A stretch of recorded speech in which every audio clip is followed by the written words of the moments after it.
નમસ્કાર, આપ જોઈ રહ્યા છો નેશન પ્લસ ન્યૂઝ. હું છું આપની સાથે હેતર વગર.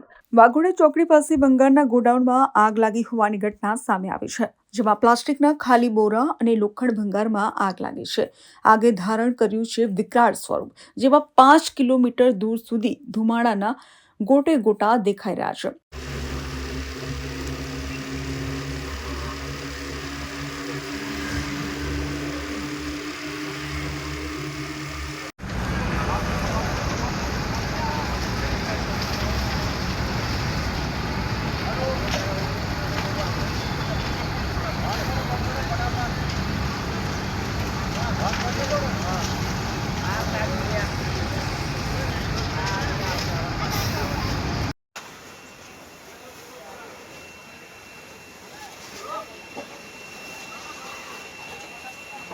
આ આગને કારણે લોકટોળા ઉમટી પડ્યા છે. ફાયર બ્રિગેડની ટીમ ઘટના સ્થળે પહોંચી છે, તો બંગાળના ગોડાઉનમાં ફિટ કરવામાં આવેલ મોબાઈલ ટાવરને નુકસાન થવાની ભીતિ સેવાઈ રહી છે.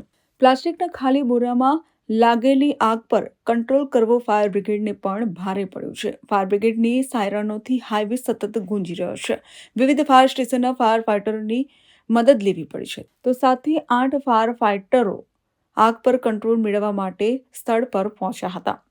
સમગ્ર મામલે ફાયર ઓફિસર વિનોદ મોહિતનું નિવેદન સામે આવ્યું છે, તો શું કહી રહ્યા છે, ચાલો સાંભળીએ. તમારી વાત સાચી છે, કબૂલ કરું છું, સાચી વાત છે. ચાલો જય શ્રી કૃષ્ણ. વાંધો નહીં.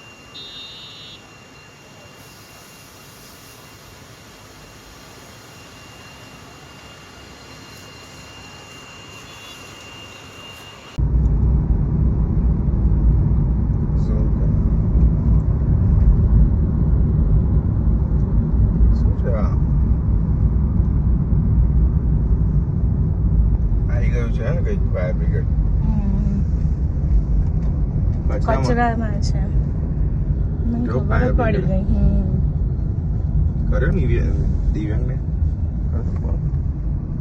આ વિરાટ એસ્ટેટ કરીને છે. અહીંયા વિરાટ હાઈવેને આ બાજુ પર વિરાટ એસ્ટેટમાં આગ લાગી હતી. એવો કોલ મળતા ગાજરાવાડી ફાયર સ્ટેશનની સ્ટાફ અને પાણીગેટ ફાયર સ્ટેશનનો સ્ટાફ આશરે 5 થી 6 ગાડીઓ વિથ બાઉઝર અમારું 10,000 લીટરનું, અને આગ હમણાં કંટ્રોલમાં છે અને ખુલ્લીનું કામ ચાલે છે. મટીરિયલમાં કંઈ ખબર નથી, હજુ ખબર તપાસ કરીશું ત્યારે ખબર પડે. તપાસનો વિષય છે કે મટીરિયલમાં શું મટીરિયલ છે, પણ અંદર સ્ક્રેપનું મટીરિયલ છે. સ્ક્રેપના મટીરિયલની અંદર ફાઈબર બધું છે, એટલે આગ ઓલોતા થોડું આશરે હમણાં અડધો પોણો કલાક જેવું થયું છે. કોલ મતાની સાથે એને કંટ્રોલમાં કરેલી છે. દર વર્ષે લાગે છે આગ અહીંયા? હા, દર વર્ષે આ ઉનાળાના ટાઈમે જ આગ લાગે છે અહીંયા. અત્યાર સુધી કોઈ નોટિસ થઈ છે આ બાબતે?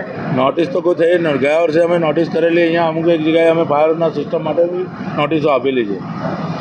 પાછળ છે ને ટાવર છે, એને નુકસાન થશે જવાબદારી કોની રહેશે? એ લોકોની માલિકની રહેશે? પાછળ ટાવર જોવા જઈએ તો એક આપણે મોબાઈલનું કે કોઈ ટાવર છે, જે ટાવરને બી પકડી શકે એવી પરિસ્થિતિ હતી, પણ હાલ હમણાં કાબૂમાં છે.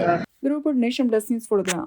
સમાચારોના સતત અપડેટ મેળવવા માટે અમારી નેશન પ્લસ ન્યૂઝની યુટ્યુબ ચેનલને સબસ્ક્રાઇબ કરો, બેલ આઇકન દબાવો અને જોડાયેલા રહો ફેસબુક, ઇન્સ્ટાગ્રામ અને ટ્વિટર પર.